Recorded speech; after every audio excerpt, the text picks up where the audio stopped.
South India shopping mall the wedding మంత్ర సరికొత్త wedding collection south India shopping mall.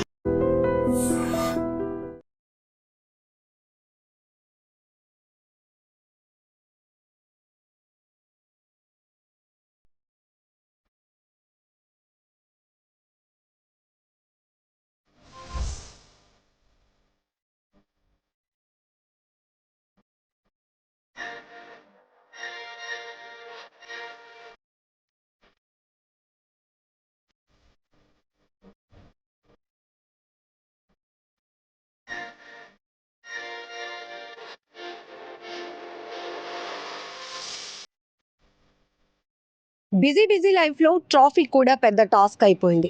Yes, దీనిపైనే focus చేసిన కోనసీమ కుర్రాడు ఆలోచనని ఆచరణలో పెట్టి అద్భుతాన్ని క్రియేట్ చేశాడు. ఆ అద్భుతమే car width to bike width, again bike width to car width. Yes, మనకు అవసరం అనుకుంటే అది బైక్ లాగా ఉపయోగించవచ్చు, ఇంకా ఇద్దరు లేదా ముగ్గురు నలుగురుంటే కార్ లాగా కూడా వినియోగించుకోవచ్చు. ఆ సృజనాత్మకతే ఇది అనమాట. సో సుధీర్ యొక్క క్రియేటివిటీని ప్రతి ఒక్కరూ అప్రిషియేట్ చేయాల్సిందే. సో ఇక్కడ మనం చూస్తున్నాం కదా ఎంజెడ్. సో వెరీ క్లియర్గా హీ మెన్షన్డ్ కార్ విడ్త్ ఏదైతే ఉంటుందో ఆ విడ్త్లో మళ్ళీ మనకి అనవసరం అనుకున్నప్పుడు అది కుదించుకోవచ్చు, మనం బైక్ విడ్త్లోకి తీసుకురావచ్చు. ఒకవేళ మనకి బైక్ అంటే 1 or 2 మెంబర్స్ ట్రావెల్ చేసిన తర్వాత ఇది ఒకవేళ నలుగురు కూడా ట్రావెల్ అవ్వాలి అనుకుంటే అగైన్ మనం కార్ విడ్కి దీన్ని ఎక్స్చేంజ్ చేసుకోవచ్చు, మార్చుకోవచ్చు అనమాట. సో ఇంత గ్రేట్ టెక్నాలజీ ఎంత బాగుందంటే, సో ఈ టెక్నికల్ కూడా చాలా ఇంట్రెస్టింగ్ అనిపిస్తోంది. మెకానిజం కూడా చాలా ఆసక్తిగా అనిపించింది. సో తను ఛార్జ్ చేస్తూ ఉన్నప్పుడు ఇది బ్యాటరీ బేస్డ్ వెహికల్, ఛార్జ్ పెడుతున్నప్పుడు ఆటోమేటికలీ ఈ వెహికల్ ఎలా ఎక్స్పాండ్ అవ్వడం అనేది భలే ఇంట్రెస్ట్ అనిపించింది. సో సుధీర్ గారిని అడిగి మోర్ డీటెయిల్స్ తెలుసుకుందాం. ఇలాంటి క్రియేటివిటీని, ఇలాంటి టాలెంటర్స్ని ఎంకరేజ్ చేస్తే కనుక మన తెలుగు వాళ్ళ నుంచే చాలామంది ఆనిముత్యాలు ఉన్నారు. వాళ్ళల్లో ఉన్నటువంటి ఈ గొప్ప క్రియేటివిటీని కూడా ఎంకరేజ్ చేస్తే కనుక ఖచ్చితంగా ప్రజలకు ఉపయోగపడే ఎన్నో ఆలోచనలు ఆచరణలలోనికి రావడానికి కూడా అవకాశం ఉంటుంది. సరే, ఇప్పటి వరకు సుధీర్ మాత్రం బైక్ విడ్త్లో ట్రావెల్ చేశారు. ఇప్పుడు నేను వచ్చాను కాబట్టి ఇది కార్ విడ్త్లోకి మార్చేశారు. సో మనం కూడా హౌ ఓపెన్. సో ఈ కోనసీమ కుర్రాడు క్రియేటివిటీ భలే ఇంట్రెస్ట్గా అనిపిస్తూ ఉంది. ఒక్కసారి మనం కూడా ట్రావెల్ అవుదాం.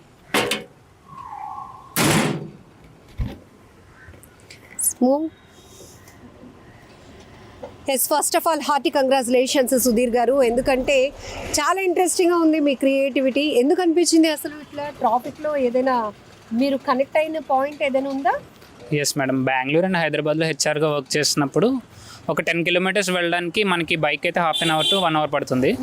అదే కార్కి అయితే మీకు 2.5 hours నుంచి 3 hours వరకు పడుతుంది. సో యాక్చువల్గా నాకు బెంగళూరు అండ్ క్లైమేట్ అంటే చాలా ఇష్టం అనమాట. సో ఇక్కడ ఎలాగైనా మనం ఉండాలి అంటే, కార్తో లీవ్ చేయాలంటే ఖచ్చితంగా ఈ ట్రాఫిక్లో మనము ఇంత స్పేషియస్గా వెళ్తే మాత్రం మనకు సరిపోదు, ఖచ్చితంగా మనం స్ట్రక్ అయిపోతామనే ఆలోచనతో మనం మినిమైజ్ చేయగలిగితే వెహికల్ని ఎక్స్పాండ్ అయ్యి మళ్ళీ మినిమైజ్ చేసుకుంటే మనం కంఫర్ట్గా వెళ్ళొచ్చు, ఈజీగా వెళ్ళొచ్చు అనే ఆలోచనతో ఇది చేయడం జరిగింది మేడం. స్టార్ట్ ఎప్పుడు మీకు ఈ థాట్ ఎప్పుడు వచ్చింది అసలు? ఒక 1 year బ్యాకే వచ్చింది మేడం ఈ థాట్. సో ఈ వెహికల్ మీరు తయారు చేయడానికి ఎన్నాళ్ళు పట్టింది, ఎంత ఖర్చు అయింది ఇప్పుడు? ఎస్ మేడం, ఈ వెహికల్ తయారు చేయడానికి టోటల్ 85 to 90 days పట్టింది మేడం. నేను ఒక్కడనే చేయడం వల్ల చాలా టైం అనేది స్పెండ్ చేయడం జరిగింది అనమాట. టీమ్తో చేస్తే మీకు ఆల్మోస్ట్ ఒక 30 daysలో చేసేయచ్చు, బట్ ఒక్కడనే చేయడం వల్ల 85 to 90 days పట్టింది. అండ్ ఖర్చు కూడా 2 lakhs నుంచి 2.5 lakhs వరకు అయింది మేడం. అది కూడా ప్రయోగాత్మకంగా చేయడం వల్ల, వితౌట్ ఎనీ సపోర్ట్ అనమాట. సో ఇప్పుడు మళ్ళీ దీన్ని చేయాలంటే 1,80,000 అలా చేసేయచ్చు మేడం. అంటే ఆ 70,000 అనేది కొంచెం స్క్రాచ్లో వేస్ట్ అయింది అనమాట. ఓకే. సో టీమ్ మీన్స్ ఇప్పుడు ఎంతమంది టీమ్ వర్కౌట్ అయితే కనుక 30 daysలోనే ఈ వెహికల్ కంప్లీట్ అవుతుంది? ఎస్ మేడం, అంటే ఇది టాప్లెస్గా ఉంది కాబట్టి 30 daysలో చేయొచ్చు. విత్ టాప్ అయితే ఒక 45 daysతో చేయొచ్చు మేడం. టాప్కి ఎంతమంది టెక్నికల్ అవసరం అవుతూ ఉంటారు? నాకున్న ఐడియాలజీ ప్రకారం అయితే ఒక 6 to 10 members అలా టెక్నికల్ టీమ్ కావాల్సి వస్తుంది అన్నమాట. సో మీ ఐడియాని క్రియేటివిటీకి మార్చి ఇక్కడ మాకు దీని రిజల్ట్ కూడా ఎలా ఉందో చూస్తున్నారుగా. చాలా కంఫర్ట్గా నేనైతే జర్నీ చేస్తున్నాను. సో ముందు సుధీర్ ఒక్కరే ట్రావెల్ చేశారు బైక్ లాగా, ఇప్పుడు మేడం కూడా ఉన్నారు కాబట్టి కార్ విడ్త్లోనికి దీనికి షిఫ్ట్ చేసేసారు. సో చాలా కంఫర్ట్గా ఉంది, భలే అనిపిస్తోంది. నిజానికి ఒక్కోసారి ట్రాఫిక్లో ఇరుక్కున్నప్పుడు కార్లో వెళ్ళిన వాళ్ళకు కూడా బైక్ అయితే బాగా ఈ పాటికి దూసుకుంటూ వెళ్ళిపోదాం అంటే మీన్స్ వేరేగా కాదు. సో చక్కగా ఈ ట్రాఫిక్లో ఇరుక్కోకుండా వెళ్ళిపోదాం అనే ఆలోచన వస్తుంది. అలాంటిది ఇప్పుడు బెంగళూరు ట్రాఫిక్ని, బెంగళూరు సిటీ కల్చర్ని అలవాటు చేసుకుని అక్కడ ఉన్న పరిస్థితుల దృష్ట్యా ఇలాంటి ఒక క్రియేటివిటీ చాలా ఇంపార్టెంట్. ఇది నేను ఒక్కడినే ఎందుకు చేయలేను అనే ఒక ఆలోచనతో తను నిరంతరం కష్టపడి ఈ వెహికల్ అయితే క్రియేట్ చేశారు. కానీ ఇంతవరకు మీకు రిజల్ట్ వచ్చింది. దీన్ని ఇంకా పబ్లిక్లోనికి తీసుకువెళ్ళాలి అన్న మీ టాలెంట్ ఇంకా అది వినియోగంలోనికి రావాలి అంటే ఎలాంటి సపోర్ట్ ఎక్స్పెక్ట్ చేస్తున్నారు?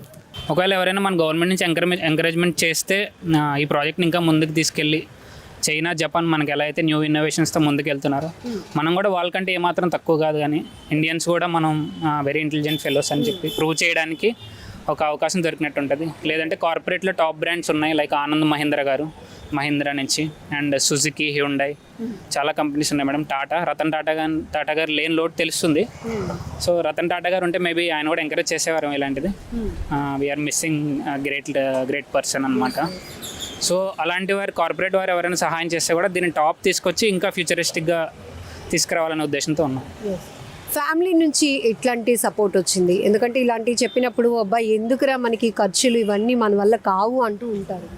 ఎస్ మేడం, అంటే ఫాదర్ ఎక్స్పైర్ అయ్యారు అండ్ నాకు జాబ్ కూడా వల్ల లే ఆఫ్స్లో పోయిందనమాట. సో ఆ టైంలో ఇంకా నేను ఫ్రీలాన్సర్గా చేస్తున్నాను. బట్ ఈ ఇన్నోవేషన్ ఎప్పటి నుంచో చేయాలనే ఉద్దేశంతో దీన్ని ఇప్పుడు ఇంకా టైం వచ్చింది.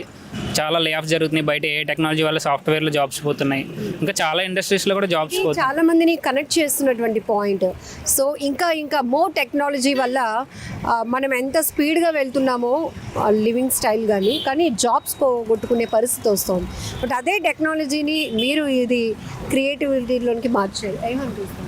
ఎస్ మేడం, అంటే చైనా, జపాన్ వాళ్ళని చూసినప్పుడు వాళ్ళు మనకన్నా 50 years 40 years ముందున్నారు. సో మన యూత్ కూడా ఇలాంటి ఇన్నోవేషన్స్లో ముందుకు వెళ్ళాలి, మన కంట్రీకి కూడా ప్రైడ్ తీసుకురావాలి, మనం కూడా ఇన్నోవేషన్స్లో ఏమాత్రం తక్కువ కాదని ప్రూవ్ చేయాలనే ఉద్దేశంతో స్టార్ట్ చేసాం. ఇంకొకటి లే ఆఫ్స్లో కూడా మనం ఎలాంటి ఇన్నోవేషన్స్తో ప్రపంచంతో పోటీ పడగలం, మనం కూడా ఏదైనా సాధించగలం. ఒక ఇంజనీర్ ఇది చేయాలని లేదు, నేను ఒక నాన్ ఇంజనీర్ని, హెచ్ఆర్గా వర్క్ చేస్తున్నాను.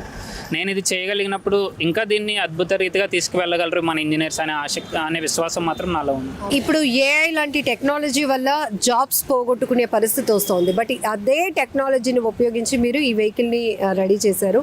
అయితే ఈ మెకానిజం భలే ఇంట్రెస్టింగ్ అనిపించింది. బైక్ విడ్త్ నుంచి కార్ విడ్త్కి మీరు తీసుకొచ్చినప్పుడు వెహికల్ అలా ఎక్స్పాండ్ అవుతుంది కదా, ఇది ఆన్ రోడ్లో కూడా పాసిబుల్ అవుతుందా? ఇది అందరికీ వచ్చే డౌట్ యాక్చువల్లీ. లేదు మేడం, ఆన్ రోడ్లో పాసిబిలిటీ అవ్వదు. ఎందుకంటే సేఫ్టీ ఫీచర్స్ అవన్నీ మనం పరిగణలోకి తీసుకోవాలి. కాబట్టి ఇది ఓన్లీ ఇంటి దగ్గర మనమే డిసైడ్ అవ్వాలి. ఇద్దరు మీరు 4 peopleతో వెళ్తున్నారా, లేదంటే 2 or 1 వెళ్తున్నారా. సో మీకు కార్ కింద ఒక సెన్సార్ వస్తుంది. సో ఆ సెన్సార్లో పర్ డే ఒక్కసారి కానీ 2 సార్లు కానీ మాత్రమే మీరు మినిమైజ్ అండ్ మ్యాక్సిమైజ్ చేసుకునే వెసులుబాటు ఇస్తాము. సో మీరు ఒక్కలే ఆఫీస్కి వెళ్తున్నారు, హోల్ కార్లో వెళ్లకుండా ఆ సెన్సార్ దగ్గర నిలబడి మీరు యాప్లో ప్రెస్ చేసినప్పుడు అది ఆటోమేటిక్గా మినిమైజ్ అవుద్ది. మీరు మినిమైజ్ అయ్యే లోపు దాని దగ్గరికి వెళ్తే ఆటోమేటిక్గా అది అక్కడే అయిపోద్ది మెకానిజం. ఎందుకంటే యాప్ బేస్డ్ ఇవ్వాలని ఆలోచిస్తున్నాం మేడం. ఎందుకంటే అది హ్యూమన్కి సేఫ్ కాదు. అది ఇలా జరిగేటప్పుడు మనం దగ్గరికి వెళ్ళకూడదు. సర్టెన్ మీటర్స్ స్పేస్ని మనం మెయింటైన్ చేయాలన్నమాట. సో అలా మెయింటైన్ చేసినప్పుడు మీరు అది మినిమైజ్ అయినప్పుడు అదే ఏ వాయిస్తో పిలుస్తుంది, your car is ready please come అని. అలాంటి ఒక సర్టెన్ వాయిస్ ఇద్దామని ఆలోచిస్తున్నాము. ఎవరైతే కొలాబరేట్ అవుతారో వాళ్ళకి ఈ ఐడియాస్ షేర్ చేయాలని ఉంది. ఇది వినడానికి కూడా భలే థ్రిల్గా ఉంది. అప్పటి వరకు 2-wheelerలో ఉన్నటువంటి స్పేస్లో ఉన్న vehicle, so your car is ready అనేటప్పటికీ అది చాలా బాగా అనిపిస్తుంది కదా. Thank you ma'am. అంటే అలాంటి ఒక ఇండియా నుంచి అలాంటి ప్రైడ్ కార్ని ఇవ్వాలనేది నా ఎయిమ్ అనమాట, నాకు ప్రజెంట్ డ్రీమ్ కూడా. సో ఆ కార్ అలా రెడీ అయ్యాక మీకు ఒకళ్ళు వెళ్ళిపోవచ్చు ఫ్రీ స్పేస్లో, బైక్ స్పేస్లో. ఒకవేళ మళ్ళీ మీరు ఆఫీస్ నుంచి ఇంటికి ఈవినింగ్ వచ్చేసారు, సో 4 members షాపింగ్ ఆర్ మూవీకి వెళ్ళాలనుకుంటున్నారు, మళ్ళీ మీరు ఆ సెన్సార్ దగ్గర పార్క్ చేసి యాప్లో మీరు నొక్కితే అది మళ్ళీ ఎక్స్పెండ్ అవుద్ది. మళ్ళీ ఒక car is ready please come and sit అన్నప్పుడు మళ్ళీ ఇది 4 people వెళ్ళేలాగా. సో త్రూ యాప్ డైలీ మనం ఎన్నిసార్లు ఇలా, అది మేము కొలాబరేట్ అయ్యే కంపెనీని బట్టి మేడం ఎన్నిసార్లు అయినా ఇవ్వచ్చు. బట్ స్టిల్ ఏంటంటే మేము ఫస్ట్ మోడల్కి ఓన్లీ 2 or 3 times ఇద్దామని ఆలోచిస్తాం. ఇక్కడ మీ ఎయిమ్లో కొన్ని రకాల పాయింట్స్ పెట్టుకుంటారు కదా, మెయిన్గా నేను చేసే క్రియేటివిటీ ఇన్ని రకాలుగా అందరికి ఉపయోగపడాలని. ఫస్ట్ కాన్సెప్ట్ ట్రాఫిక్, అది మీరు చెప్పారు. రెండోది బైకు కారు 2 కొనుక్కునే పరిస్థితి లేని వాళ్ళకు కూడా ఇది చాలా యూస్ఫుల్. అంటే అలా కూడా యూస్ఫుల్ అవుతుంది madam. And car parking space కన్నా మీరు నైట్ టైం బైక్ పార్కింగ్ స్పేస్కి మినిమైజ్ చేసుకొని కూడా పెట్టుకోవచ్చు. ఈ రోజుల్లో ట్రాఫిక్ సమస్య ఎంత ఎక్కువ, మెట్రోపాలిటన్ సిటీస్లో పార్కింగ్ ప్లేస్ లేక చాలా మంది ఇబ్బంది పడుతున్నారు. పాపం కొత్త కొత్త వెహికల్స్ కూడా ఆన్ రోడ్ పార్క్ చేయడం వల్ల అవి డ్యామేజ్ అవ్వడం, అది తెలియలేని బాధ. సో దీనికి కూడా ఒక రకంగా ఒక సొల్యూషన్ అనుకోవచ్చా? ఎస్ మేడం, ఖచ్చితంగా మీకు బీస్ట్ లాంటి కార్స్ ఉన్నాయి, అవి మినిమైజ్ అయ్యి మీరు పార్క్ చేసుకోవచ్చు. ఎక్కడైనా స్పేస్ తక్కువ తీసుకుని 2 వీలర్ స్పేస్ 3 feet బిలో ఇంటి దగ్గర కూడా మీరు సేమ్ బైక్ విడ్త్లో పార్క్ చేసుకోవచ్చు. ఎక్కడైనా నేరో స్పేసెస్లో వెళ్ళొచ్చు. ఈవెన్ నాకు అంబులెన్సెస్ గురించి అంత నాలెడ్జ్ లేదు, వాళ్ళ ఎక్విప్మెంట్ అది సరిపోతే దాన్ని కూడా మినిమైజ్ చేసుకునే ఇంజనీరింగ్ వాళ్ళు ఇవ్వగలిగితే నేను వాళ్ళతో కొలాబరేట్ చేయగలను ఆశిస్తున్నాను. ఎందుకంటే మీకు అంబులెన్స్ అనేది చాలా ఇంపార్టెంట్, ట్రాఫిక్లో ఎక్కువ స్ట్రక్ అవుతూ ఉంటుంది. సో ఒకవేళ ఆ టెక్నాలజీ అన్నీ కుదిరితే అది కూడా చేయాలని ఆశ. ఇప్పుడు మీరు తయారు చేసిన ఈ వెహికల్ అంతటికి లోకల్ టెక్నాలజీ అయినా లేకపోతే ఇంకేదైనా ఫీడ్బ్యాక్ తీసుకోవాల్సిన అవసరం వచ్చిందా? లేదు మేడం, మొత్తం లోకల్ టెక్నాలజీతోనే చేయగలిగాము. సో మొత్తం పర్చేజ్ నుంచి ఎవ్రీథింగ్ జీరో నుంచి మొత్తం ఈ స్టేజ్ వరకు నేనే మొత్తం ఈవెన్ పెయింటింగ్ కూడా నేనే చేసుకున్నాను. ఒక వెల్డింగ్ మాత్రం మా వెల్డర్ చేశారు. సో ఎవ్రీథింగ్ నేనే ఇక్కడ లోకల్ పర్చేజ్ ఇండియాలోనే చేశాను. ఓకే. సో ఫస్ట్ మనం ఏదైనా క్రియేటివిటీ చేసినప్పుడు ఆ రివ్యూ మన ఇంట్లో ఒకరిస్తే మనం హ్యాపీ అవ్వచ్చు అని ఇట్లా ఉంటుంది. ఒక్కొక్కరికి ఒక్కొక్క కాన్సెప్ట్ ఎక్స్పెక్టేషన్ ఉంటుంది. అలా ఫస్ట్ ఎవరి నుంచి ఫీడ్బ్యాక్ మీరు ఎక్స్పెక్ట్ చేశారు? ఫస్ట్ మీ మూమెంట్ ఫీలింగ్ ఏంటి అసలు? ఎస్ మేడం, అంటే ఫీడ్బ్యాక్ యాక్చువల్గా నేను అంటే మా మదర్ అంత ఎడ్యుకేటెడ్ కాదు, మా ఫాదర్ ఎక్స్పైర్ అయ్యారు. సో టొయోటా కంపెనీలో బెంగళూరులో నా ఫ్రెండ్ ఒక అతను పనిచేస్తాడు. సో అతని నుంచి నేను ఫీడ్బ్యాక్ విని చాలా హ్యాపీగా ఫీల్ అయ్యాను, ఎగ్జైట్ కూడా అయ్యాను. ఎందుకంటే తనకు తెలుసు ఒక ఇంజనీర్కి ఆ వెహికల్ అనేది అంత ఈజీగా బయటికి రాదు మార్కెట్లోకి. వైబ్రేషన్ టెస్ట్ ఇంకా చాలా రకాలైన టెస్ట్ జరిగిన తర్వాత, క్రాష్ టెస్ట్ జరిగిన తర్వాత ఇది మార్కెట్లోకి వస్తుంది. సో తను కూడా నువ్వు అలా ఎలా ఫోల్డ్ చేస్తావు, ఎలా మినిమైజ్ చేస్తావు, నువ్వు అందులో నాన్ ఇంజనీర్ అన్నప్పటికీ కూడా తను మళ్ళీ నేను ఎప్పుడైతే ఇదంతా చేసి తనకి వీడియోస్ పంపించి మీడియాలో ఇంత సపోర్ట్ వచ్చిన తర్వాత I'm very proud of you మచ్చా అంటారు యాక్చువల్గా. So I'm very proud of you మచ్చా, I'm very proud of you మచ్చా, థ్యాంక్ యూ, నువ్వు ఇది అచీవ్ చేసావు, కంగ్రాట్స్ అని చెప్పి. Okay fine. సో ఇది బ్యాటరీ బేస్డ్ కదండి, ఎంత కెపాసిటీ ఉండాలి, ఎంత వెయిట్ కెపాసిటీ కూడా ఏమైనా పెట్టారా దీనికి? ఒక 4 members అనుకోండి, అట్లా ఏమైనా ఉందా? ఎస్ మేడం, వెయిట్ కెపాసిటీ కూడా ఉంది. ఇది బాడీ వెయిట్ వచ్చి మనుషులు కూర్చున్నప్పుడు మీకు 400 kgs వస్తుంది. ఆఫ్టర్ 4 people కూర్చున్నాక 700 kgs వస్తుంది. అయినా కానీ ఇది 1 ton వరకు బేర్ చేస్తుంది అనమాట. ఆ క్యాపబిలిటీ ఇచ్చాం. అండ్ బ్యాటరీ కూడా మేము చిన్న బ్యాటరీ యూస్ చేసాం మేడం, ఎందుకంటే ఫినాన్షియల్ కండిషన్స్ వల్ల. ప్రజెంట్ ఈ బ్యాటరీ వచ్చేసి 30Ah 48 volts, ఇద్దరు కూర్చున్నప్పుడు 45 kilometers వస్తుంది, నలుగురు కూర్చున్నప్పుడు 35 to 40 వస్తుంది. ఓకే. యాక్చువల్లీ ఈ వెహికల్ చూసిన తర్వాత అందరికి ఒక డౌట్ వస్తుంది, ఇలా ఓపెన్ టాపే ఉంటుందా వెహికల్, మోడల్ ఎలా ఉండబోతుంది, దానికి ఎలాంటి ఆలోచన చేశారు సుధీర్ అనే డౌట్. ఎస్ మేడం, ఇది ఓపెన్ టాప్ ఉండదు మేడం, లైక్ ఏసీ కార్స్ లాగా రూఫ్ టాప్తో అంతా వస్తుంది. నా దగ్గర ప్లాన్ ఉంది, బట్ ఫినాన్షియల్గా నా దగ్గర సపోర్ట్ లేకపోవడం వల్ల నేను చేయలేను అనమాట. ఎవరితోనే కొలాబరేట్ అయితే విత్ టాప్ ఏసీ యాజ్ యూజువల్గా టాటా కార్స్ ఇవన్నీ ఎలా ఉన్నాయి అలాగే ఇస్తాము. ఇంకా హైట్ విషయం కూడా అడుగుతున్నారు. యాక్చువల్గా ఏరోడైనమిక్స్ ప్రకారం ఇంత హైట్ ఉంటే ఇది బోల్తా కొడుతుంది అనమాట. సో నేను ఇంకా చాలా యాజ్ కార్ విత్ ఎంత ఉందో గ్రౌండ్ క్లియరెన్స్ అంతే క్లియరెన్స్లో ఇవ్వాలనే ఆ యొక్క హోప్ కలిగి ఉన్నాను అనమాట. ఇంకా ఇంకేమైనా ఐడియాస్, ఇన్నోవేటివ్ థాట్స్ ఉన్నాయా upcoming projects? Yes madam, 2 ideas అయితే మేజర్గా ఉన్నాయి. 26 ideasలో ఇంకొక 2 టేకప్ చేద్దాం అనుకుంటున్నాం. 26 ideas. Yes ma'am, yes. So Indian రైల్వేస్లో మీకు స్లీపర్ క్లాస్లో 72 berths ఉంటాయి. అదే స్పేస్లో 6 to 18 berths ఇంక్రీజ్ అవుతాయి. అంటే ఒక ట్రైన్లో మీకు ఆల్మోస్ట్ 100 berths ఇంక్రీజ్ అయ్యే టెక్నాలజీ ఉందన్నమాట. బట్ అది సెంట్రల్ గవర్నమెంట్ వారి అప్రూవల్స్ అయి కావాలి కాబట్టి, సో వాళ్ళ సపోర్ట్ ఉంటే చేయగలం. ఆ ప్లానింగ్ కూడా మనం ఇవ్వగలం. అండ్ నెక్స్ట్ ప్రతి ఇంటికి కీ అనేది మ్యాండేటరీ మేడం. సో ఆ హోల్లో కీ పెట్టినప్పుడు దొంగలు ఈజీగా హెయిర్ పిన్ కానీ ఇంకేమైనా పెట్టి ఈజీగా స్నాచ్ చేస్తారనమాట. సో ఆ ఆప్షన్ లేకుండా మా దగ్గర ఒక టెక్నాలజీ ఉంది. ఆ హోల్ అనేది కంప్లీట్గా కనబడదు, ఓన్లీ ఓనర్కే అది కనిపిస్తుంది. ఆ కీ ఎవరైతే హోల్డ్ చేస్తారో వాళ్ళకే కనిపిస్తుంది అనమాట. సో ఇది మ్యాండేటరీ నీడ్ కాబట్టి దీని మీద ఇమీడియట్గా కూడా ఈ ప్రాజెక్ట్ అయిన తర్వాత ఇది స్టార్ట్ చేద్దాం అనే హోప్స్ కలిగి ఉన్నాం. Okay, great great. మంచి ఎంకరేజ్మెంట్, సపోర్ట్ రావాలని మేము కూడా ఎక్స్పెక్ట్ చేస్తున్నాము. మధ్యకాలంలో బ్యాటరీ వెహికల్స్ ఎక్కువగా ఫైర్ అవ్వటం ఇవి చూస్తున్నాం కదా, వెదర్ కండిషన్స్ అవ్వచ్చు. సో ఎంతవరకు మనకి సేఫ్ అండ్ సెక్యూరిటీ పరంగా కూడా ఇది చాలా ఇంపార్టెంట్. ఎస్ మ్యామ్, యాక్చువల్గా ఇప్పుడు మన గవర్నమెంట్ కూడా గో గ్రీన్ అంటే పొల్యూషన్ లెస్ వెహికల్స్ని చాలా సపోర్ట్ చేస్తుంది. సో ఇది పొల్యూషన్ ఉండదు అండ్ బ్యాటరీ ఎక్స్పాండ్ అవ్వడం అనేది మీకు ఫస్ట్లో కూడా మొబైల్స్లో కూడా లైక్ ఎంఐ ఫస్ట్లో బ్లాస్ట్ అయ్యాయి, కానీ రాను రాను వాళ్ళు దాన్ని అధిగమించి ఇప్పుడు చూస్తే టాప్ కంపెనీ రేంజ్లో టాప్లో ఉంది. సో ఫర్దర్గా ఫ్యూచర్లో కూడా ఇంకా వీళ్ళు మంచి బ్యాటరీస్ తీసుకొస్తారని. అండ్ BYD బిలియో డ్రీమ్స్ అనే కంపెనీ చైనా నుంచి ఉంది. వాళ్ళు ఆల్రెడీ చాలా మంచి టెక్నాలజీతో ఉన్న నాన్ బ్లాస్టబుల్ బ్యాటరీస్ కూడా మార్కెట్లోకి వచ్చినట్టు నేను విన్నాను. సో మనకన్నా చైనా 50 years ముందు ఉంది కాబట్టి వాళ్ళ దగ్గర ఆల్రెడీ అలాంటి బ్యాటరీస్ వచ్చాయి మేడం. సో మన గవర్నమెంట్ కూడా వాటిని ఎంకరేజ్ చేసి ఇక్కడ కూడా ఈ ఇండస్ట్రీ కూడా తీసుకొస్తే అలాంటి ప్రాబ్లం ఏమి ఉండదని నేను ఎక్స్పెక్ట్ చేస్తాను. Okay, so I'm very impressed. Wish you all the very best and congratulations మా.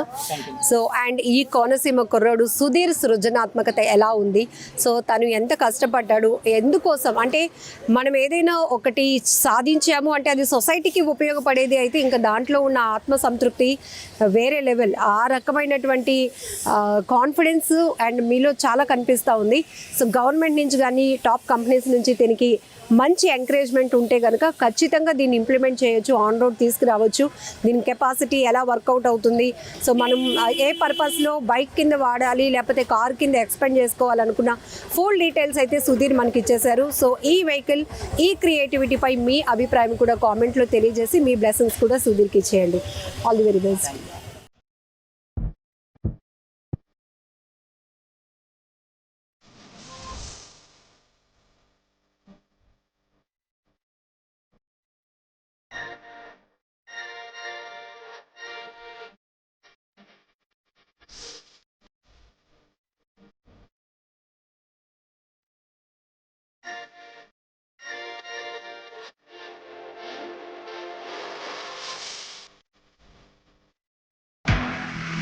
నిజంగా ప్రస్తుతం ఉన్నటువంటి సమాజం దేనికి ప్రయారిటీ ఇస్తుంది?